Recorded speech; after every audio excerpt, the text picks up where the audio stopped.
Construction. Radio Chablais. Radio Chablais. Tout s'explique. Tout s'explique. La rubrique immobilière avec Blue Immobilier SA. Achat, vente et mise en valeur de votre bien immobilier. www.blueimmobilier.ch. Nous parlions d'immobilier, comme vous l'aurez compris ce matin, plus précisément de financement immobilier avec Pascal Rable, agent immobilier. Vous avez mentionné plusieurs fois tout à l'heure le terme tenue des charges.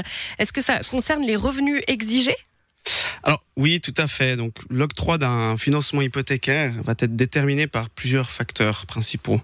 Donc vous avez les fonds propres, dont on a vu les détails en première partie, et vous avez la tenue des charges. En d'autres termes, est-ce que vous gagnez assez d'argent pour assumer les coûts que va engendrer votre nouveau logement ? C'est-à-dire les intérêts hypothécaires, l'amortissement de la dette, l'entretien, etc. Et c'est souvent là que ça devient problématique. Ah bon, pourquoi ? On a souvent entendu dire qu'être propriétaire, justement, c'est moins cher que d'être locataire. C'est pas vrai ? Alors oui, c'est souvent le cas, mais il y a une différence entre le montant réel que vous allez payer et le montant des charges théoriques, qui sont en fait un calcul que votre établissement de financement va utiliser pour décider si oui ou non vous êtes solvable. Prenons un exemple concret. Imaginons que vous souhaitez acheter une maison à Martigny, à 700 000 francs. Vous avez donc les 20% de fonds propres, soit 140 000 francs, et votre organisme de financement vous prêtera le 80%, donc 560 000 francs. Ce montant correspond donc à la dette totale que vous allez souscrire. Et quelles seront vos charges dans la réalité ?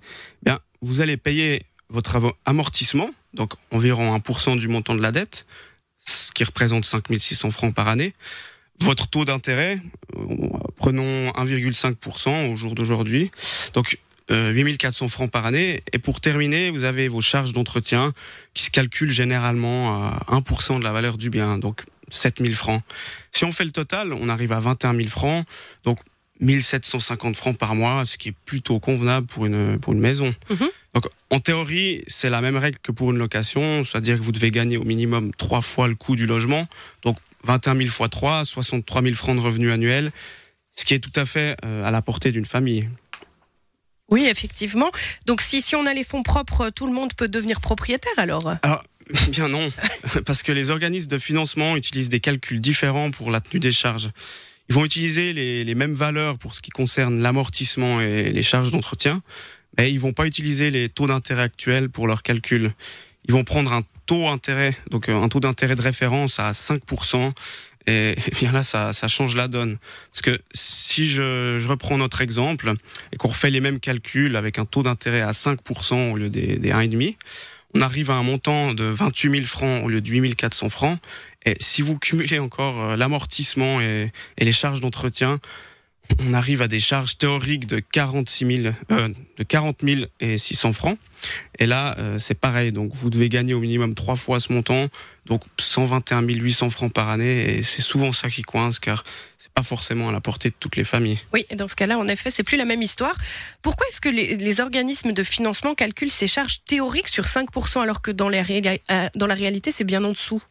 Alors, tout simplement de manière préventive. Il faut s'imaginer que si vous accordez des crédits hypothécaires à la raclette, pour utiliser une expression bien de chez nous, eh bien, le jour où les taux remonteront, ça augmentera les charges des propriétaires qui n'arriveront plus à rembourser leurs créanciers et qui seront donc obligés de revendre. Et ça, c'est très mauvais pour l'économie.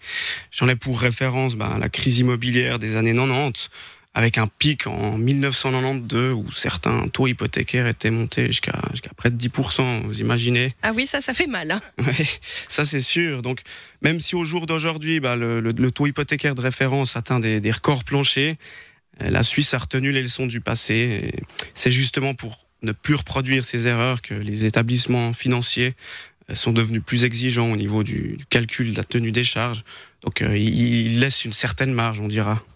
Et comment on choisit alors l'établissement de financement avec lequel on va contracter son crédit ? Alors, il faut savoir qu'une acquisition immobilière, c'est souvent l'achat d'une vie pour une famille. Donc, c'est important de bien s'informer et de comparer les différentes offres. Après, bien souvent, le nerf de la guerre, c'est quand même les taux hypothécaires. Il faut comprendre qu'une différence, même d'un dixième, est significative avec des montants aussi élevés. Dans l'exemple de notre maison à 700 000 francs, donc financée à 80%, une différence d'un dixième, donc 0,1%, ça représente 560 francs par année. Donc si vous bloquez votre taux sur une longue période, ça fait vite quelques milliers de francs. Donc prenez le temps de bien comparer les différentes offres. Après, si vous êtes surchargé, vous pouvez aussi faire appel à un spécialiste en financement immobilier qui se chargera lui-même de faire les démarches auprès des différentes banques et assurances et vous proposera plusieurs solutions adaptées à votre situation. Surchargé ou pas forcément au courant aussi. Des fois, ça peut être ça ce qui coince, c'est qu'on ne sait pas forcément dans quelle direction aller. Nous allons terminer cette émission d'ici quelques instants. Nous allons voir ensemble quels sont les avantages d'acheter son propre bien immobilier. À tout de suite.